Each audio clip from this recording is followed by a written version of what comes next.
ಪರಿಸರ ಸಂರಕ್ಷಣೆ ಹಾಗೂ ಆರೋಗ್ಯಕರ ಜೀವನ ಶೈಲಿ ಉದ್ದೇಶಕ್ಕಾಗಿ ಮೈಸೂರಿನಲ್ಲಿಂದು ಸೈಕಲ್ ಜಾಥಾ ಹಮ್ಮಿಕೊಳ್ಳಲಾಗಿತ್ತು. ಮೈಸೂರು ಮಹಾನಗರ ಪಾಲಿಕೆಯು ಸ್ವಚ್ಛ ಸರ್ವೇಕ್ಷಣಾ ಅಭಿಯಾನದ ಅಂಗವಾಗಿ ಈ ಜಾಥಾವನ್ನು ಆಯೋಜಿಸಿತ್ತು. ಪ್ರಾದೇಶಿಕ ಆಯುಕ್ತ ನಿತೀಶ್ ಪಾಟೀಲ್ ಜಾಥಾಗೆ ಚಾಲನೆ ನೀಡಿದರು. ಈ ಸಂದರ್ಭದಲ್ಲಿ ಮೈಸೂರು ಮಹಾನಗರ ಪಾಲಿಕೆ ಆಯುಕ್ತ ಶೇಖ್ ತನ್ವೀರ್ ಆಸಿಫ್, ನಗರ ಪಾಲಿಕೆ ಹಿರಿಯ ಅಧಿಕಾರಿಗಳಾದ ಮೈತ್ರಿ, ಸೋಮಶೇಖರ್ ರೆಡ್ಡಿ, ಮಂಜುನಾಥ್ ಮತ್ತಿತರರಿದ್ದರು. ಇದೇ ವೇಳೆ ಡಿ ದೇವರಾಜು ಅರಸು ರಸ್ತೆಯಲ್ಲಿ ವಾಹನ ಸಂಚಾರ ಸ್ಥಗಿತಗೊಳಿಸಿ ನಡು ರಸ್ತೆಯಲ್ಲೇ ಮಕ್ಕಳಿಗೆ ಚಿತ್ರರಚನಾ ಸ್ಪರ್ಧೆ, ಸ್ಕೇಟಿಂಗ್, ಜುಂಬಾ ಕಾರ್ಯಕ್ರಮಗಳನ್ನು ಆಯೋಜಿಸಿದ್ದು ವಿಶೇಷವೆನಿಸಿತು.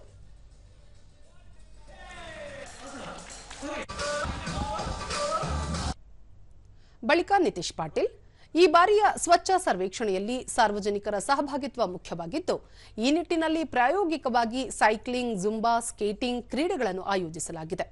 ಮುಂದಿನ ದಿನಗಳಲ್ಲಿ ಪ್ರತಿ ಭಾನುವಾರ ಇಂತಹ ಕಾರ್ಯಕ್ರಮಗಳನ್ನು ಆಯೋಜಿಸಲು ಉದ್ದೇಶಿಸಲಾಗಿದೆ ಎಂದರು. ಇದನ್ನ ಮುಂದಿನ ದಿನಗಳಲ್ಲಿ ಮಾಡಲಾಗುವುದು. ತುಂಬಾ ಇದಕ್ಕೆ ಒಳ್ಳೆ ರೆಸ್ಪಾನ್ಸ್ ಬಂದಿದೆ.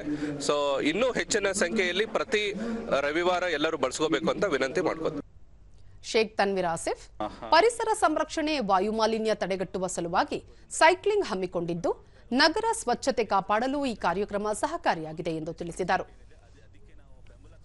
ಅಂದ್ರೆ ಕಾಲ್ನಡಿಗಾಗ್ಲಿ ಅಥವಾ ಸೈಕಲ್ ಮೇಲೆ ಆಗಲಿ ಅಥವಾ ಇನ್ನಿತರೆ ಏನು ಪರಿಸರಕ್ಕೆ ಕಮ್ಮಿ ನಾಶ ಉಂಟು ಮಾಡುವಂಥದ್ದೇನು ಟ್ರಾನ್ಸ್ಪೋರ್ಟ್ ಸಿಸ್ಟಮ್ಸ್ ಇದ್ದಾವೆ, ಅದಕ್ಕೆ ಸ್ವಲ್ಪ ಬೆಂಬಲ ಕೊಡಬೇಕು ಅನ್ನೋ ಲೆಕ್ಕದಲ್ಲಿ ಈ ಒಂದು ಕಾರ್ಯಕ್ರಮ ಆಯೋಜಿಸ್ತಾ ಇರೋದು.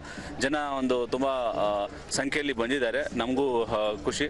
ನಮ್ಮ ನಗರ ಸ್ವಚ್ಛವಾಗಲಿಕ್ಕೆ ಇದು ಒಂದು ಒಳ್ಳೆ ಸ್ಟೆಪ್ ಅಂತ ಹೇಳ್ತೀನಿ.